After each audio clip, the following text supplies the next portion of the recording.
But Lindsey Graham, points out that he had just had a conversation with Trump, and he points out that the thing about Trump is, as opposed to Barack Obama for 8 years, who wouldn't even say the word Islam, Donald Trump understands what's going on here. The one thing I like about President Trump, he understands that we're in a religious war. And to the American people, we're fighting people who are compelled by their religious views to kill us all.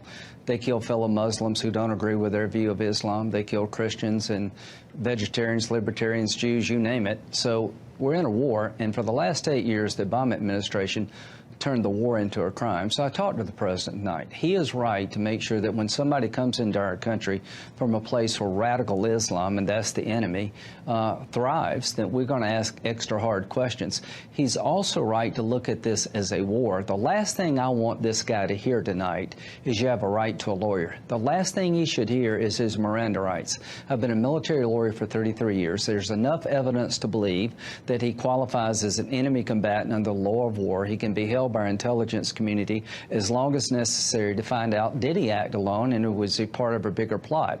So, I mean, this is much closer to reality than what the Obama administration was selling us for 8 years. We are in a war of philosophy, a religious war. We have this tolerant openness to religions, to various religions, but there is such a thing as a religion that will not fit into that structure because it doesn't tolerate other religions. This is the thing that is in Islam. There is a political aspect to Islam, not radical Islam, all Islam. There is a political aspect. It is meant to be a political religion, and that will not fit into our secular world, our secular governance.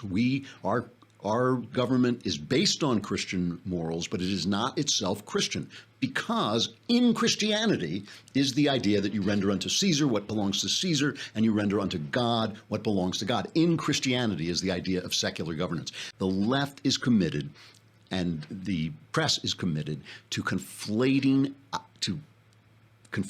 identity with philosophy. Okay, it is no sin to be any color that God makes. It is not a good or bad thing to be any color that God makes. It is part of God's handiwork. Your philosophy, you choose. You choose your philosophy, and there are good and bad philosophies. And so when people say, hey, there's a problem. There was a book called Islamic, what was the name of the book? It'll come to me. The point of the book, and it was written by an Islamic guy, was that Islam is different than Islamic exceptionalism. That's what it was called. And the point of it is Islam is different from other religions in two ways.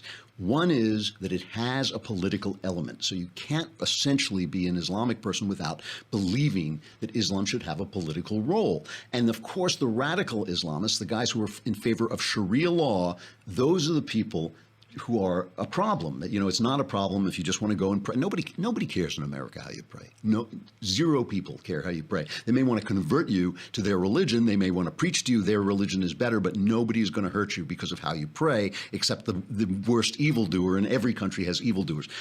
But it is a problem if your philosophy is antithetical to Western governance. That's a problem.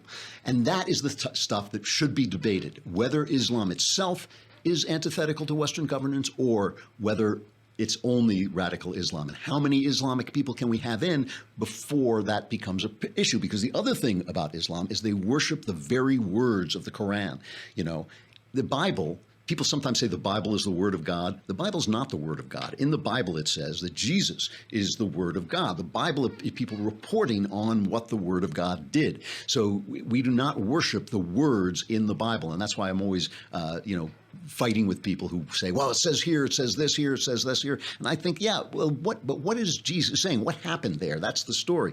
But in Islam, the actual words in Arabic, you can't translate the Quran, in Arabic are what they worship. So there's no debating it. There's no talking about it. And that is a big problem.